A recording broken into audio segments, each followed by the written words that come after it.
کہ ہمارے بھائی ہیں عبید الرحمان محسن صاحب، انہوں نے یہ بات بتلائی ہے کہ ان کا ایک کلیگ ہوا کرتا تھا اور ابھی بھی وہ زندہ اکاڑا، ان کا کلیگ تھا، اس کو کیا ہو گیا، جیسے رسول اللہ نے فرمایا کہ یہ سورت ہر زہر کے لیے شفا ہے، ان کے کلیگ کو بلڈ کینسر ہو گیا اور ڈاکٹروں نے کہا اب آپ شادی نہ کریں، یہ تو ایسی موذی بیماری ہے، اس کا بڑا لمبا چوڑا خرچہ، اگر باہر جائیں گے پورے کا پورا بلڈ بدلائیں گے پھر بھی چانسز ہوتے ہیں دوبارہ لگنے کی وغیرہ وغیرہ، اب آپ شادی نہ کریں، چند دن کی آپ کی عمر ہے۔ تو شیخ عبید الرحمان محسن بھائی نے اس کو یہ بات کہی کہ اب تو ہر طرف سے تو مایوس ہو گیا ہے نا، لیکن ایک در ابھی کھلا ہے، وہ در رب کا در ہے، اللہ ہی شفا دینے والا ہے، اور اللہ رب العزت نے نبی کریم کے ذریعے ہمیں اس سورت کی رہنمائی کی ہے۔ میں تجھے یہ بات کہتا ہوں کہ تو سورت فاتحہ 41 مرتبہ فجر کے بعد پڑھا کرو، کتنے دن؟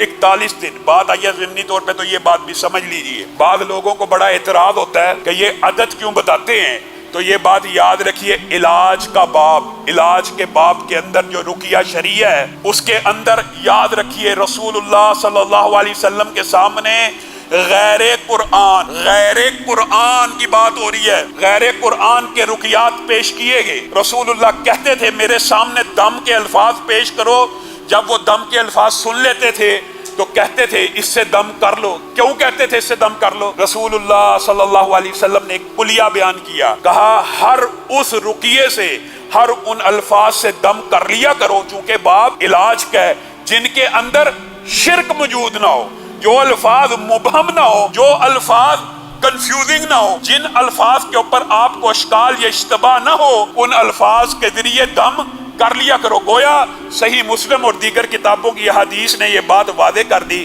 کہ جب تک کسی دم کے اندر شرک موجود نہیں ہے اس کو کرنے کی اجازت ہے۔ اور اس بات سے علماء اور محدثین نے ایک اور باب نکالا، کیا؟ علاج کے باب میں رسول اللہ صلی اللہ علیہ وسلم نے ہر علاج کی اجازت دی ہے سوائے جس میں شرک ہو۔ اگر ہم علاج کا باب بھی بند کر دیں گے تو بتائیے کیا انجیکشن رسول اللہ صلی اللہ علیہ وسلم کے دور میں تھا؟ کیا ڈرپ رسول اللہ صلی اللہ علیہ وسلم کے دور میں تھی؟ کیا آج کل کے آپریشن موجود تھے؟ چونکہ ان میں شرک کا کوئی شائبہ موجود نہیں ہے، اس لیے یہ سارے علاج کے طریقے جائز ہیں۔ کسی وظیفے کا عدد بیان کرنا کہ اتنی مرتبہ پڑھ کر دم کر لو، اس کے اندر کسی بھی قسم کی شرک کی بات موجود نہیں ہے۔ یہ کیا تجربہ ہے؟ اور یہ کیوں کہا جاتا ہے؟ اگر آپ کسی کو کہیں گے نا یار سورت فاتحہ پڑھ کے دم کیا کرو، اب آپ کو کیا پتا وہ کتنی دفعہ پڑھ رہا ہے، 1 دفعہ پڑھ رہا ہے، 2 دفعہ پڑھ رہا ہے، کتنی دفعہ پڑھ رہا ہے؟ اس لیے تعداد مقرر کی جاتی ہے۔ علماء کے مشاہدات اور تجربات ہیں کہ میں نے ایک بندے کو بیمار تھا، اس کے اوپر دم کرنا شروع کیا، میں کس عدد پہ پہنچا تو اس کو شفا ملی۔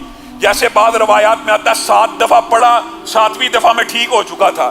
اسی طرح علماء کے تجربات اور مشاہدات ہیں کہ 41ویں مرتبہ جب پڑھا جاتا ہے تو شفا کے اثرات جسم کے اوپر ظاہر ہونا شروع ہو جاتے ہیں۔ تو عبید الرحمان محسن صاحب نے ان کو کہا کہ آپ 41 مرتبہ اس کو پڑھیں فجر کے بعد، اور کتنے دن پڑھنا ہے؟ 41 دن۔ اب 41 دنوں کا جو تعین ہے یہ بھی کوئی شرکیہ بات نہیں ہے، یہ بھی مشاہدہ اور تجربہ ہے۔ اب ہوا کیا کہ 41 دن اس نے پڑھا، اس کے بعد جا کے بلڈ کینسر کا ٹیسٹ کروایا، ڈاکٹر بھی حیران و ششدر رہ گئے کہ بلڈ کینسر جڑ سے ختم ہو چکا ہے، اور اس کی شادی بھی ہو چکی ہے، اور اس کے 4 بچے بھی موجود ہیں، ابھی بھی زندہ ہے۔ آپ بتائیے آپ اور میں اس صورت سے شفا لینے کی کوشش کریں گے تو ملے گی، پڑھنا نہیں۔ ہمارا مسئلہ یہ ہم لینا نہیں چاہتے، ہمیں لگتا ہے کہ 41 مرتبہ پڑھیں گے بڑا ٹائم لگ جائے گا، ڈسپرین کی ایک گولی کھانا آسان ہے، پیناڈول کھانا آسان ہے، لیکن آپ کو یہ پتا نہیں ہے کہ اس کو پڑھنے سے صرف شفا نہیں ملنی، دوسری طرف نامہ اعمال میں نیکیاں بھی لکھی جا رہی ہیں۔ یہ آپ اپنا ہی نقصان کر رہے ہیں۔